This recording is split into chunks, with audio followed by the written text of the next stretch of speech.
Bonjour et bienvenue dans IDF1 chez vous. Cette semaine, je suis à Nemours et là, je suis avec Marina Venache, qui est chanteuse. Marina, évidemment, tous les gosses qui regardent, ils ont envie de savoir comment ça se passait avec les autres, comment on négocie, par exemple. C'est quelqu'un de très gentil, très humain et qui était à l'écoute, qui nous donnait des conseils. Voilà. C'est quelqu'un qui détend. Ah oui? Ah, Ouais. c'est bien, hein? Ouais, ouais. Qui étaient les méchants du groupe et qui étaient les gentils du groupe? Les méchants, il n'y en avait pas, je dirais peut-être. Il y avait des plus audacieux, plus ambitieux que d'autres. Voilà, je me rappelle plus exactement, mais tout le monde était en tout cas passionné de musique et avait envie d'aller le plus loin possible. Et un prof?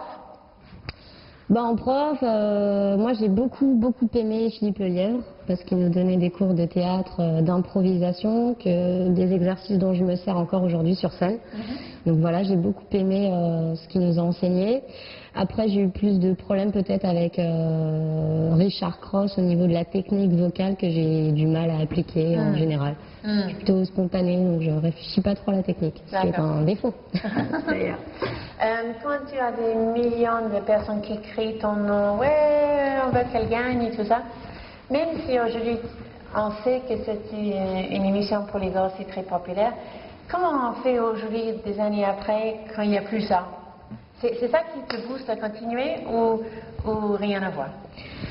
Je crois que ce qui me donne envie de continuer, c'est que j'adore faire de la scène. C'est vraiment mon élément, je m'y sens bien. J'écris beaucoup, je compose beaucoup et j'ai besoin de faire passer mes émotions avec un public chaleureux si possible. Mon but, c'est pas de toucher des millions de personnes. C'est vrai qu'à la Starac, c'était tellement démesuré que on se doutait que c'était éphémère. On en a pris plein les yeux, plein le cœur, on en a plein de souvenirs et rien que pour ça, ça valait le coup de le vivre. Aujourd'hui, c'est plus intimiste mon rapport aux gens. Oui, très bien. Alors, ce qui est drôle, c'est que vous avez fait un album il y a quelque temps avec, entre autres, Da Silva. Oui. Et Da Silva est un artiste plutôt rock indépendant. Lui, évidemment, c'était pas ça, comme on dit, la Starac. Donc, il voulait même vous harceler ou vous attaquer pour ça. Finalement, vous avez travaillé ensemble. Ouais. Donc, même les gens comme lui peuvent changer de vie. Ouais. On s'est rencontrés, hein, déjà. On s'est rencontrés, on a été un peu confrontés à nos deux caractères qui sont bien forts et voilà, je crois que ça lui a plu. Il a vu que j'étais quelqu'un de sincère et qui aimait vraiment la musique et je pense que ça l'a touché. Il a voulu m'aider. Vous avez travaillé aussi avec Christophe Malley qui fait partie de Trio. Pour les gens qui... On connaît tous Trio, mais si jamais vous ne connaissez pas Trio, il y a des chansons extraordinaires comme Toi et moi. Et comment s'appelle le deuxième, je veux dire, Pour qu'on s'aime, non. Ce que l'on s'aime. Voilà. On n'entend que ça, donc c'est sûr que vous les connaissez. Comment ça s'est passé avec Christophe? Très bien, c'est quelqu'un de super généreux, qui aime les gens, qui aime le rapport humain et puis voilà, il a suivi le projet du début à la fin alors qu'il n'était pas obligé. Voilà, à la base il devait écrire un titre et puis finalement il a suivi l'évolution de l'album. Oui. Donc voilà, non, c'est quelqu'un de très très généreux. Ok, maintenant qu'est-ce que vous avez envie de nous chanter? Alors je vais faire une chanson qui s'appelle Sur la route et qui retrace un peu tout ce qu'on peut vivre en tournée. Très bien, bien. Donc je vous dis au revoir pour l'instant et on va se retrouver tout à l'heure sur IDF1 chez vous. Bye bye.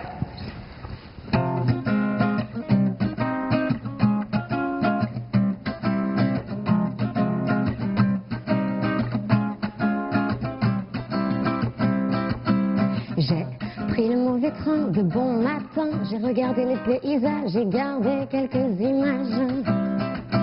J'ai vécu de confusion, de changement de station, j'ai dû rire aussi souvent sans regarder plus devant.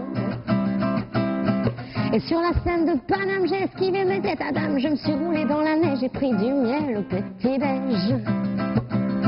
J'ai visité des tas d'hôtels, hôtels de luxe, hôtels Chanel. J'ai pris des bancs dans la poussière, me suis lavé de la galère.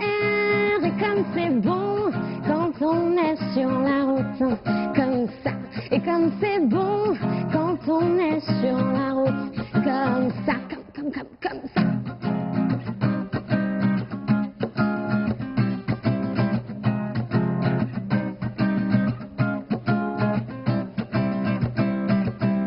J'ai chanté en tête à tête, j'ai aussi fumé à tue-tête, j'ai trouvé des amis et je n'ai pas dormi. Je me suis essayée à la gratte, j'ai essuyé des dates, j'ai visité pas mal de villes, j'ai eu la voix qui part en vrille. J'ai bu de l'alcool à mort, j'ai dégueulé, j'ai eu des remords, petit coin de pelouse sur petit coup de blues. Je me suis tapé des barres de rire, des tapes dans le dos sans prévenir. J'ai soupiré de mon bonheur en regardant passer les heures. Et comme c'est bon quand on est sur la route, comme ça. Et comme c'est bon quand on est sur la route, comme ça, comme ça.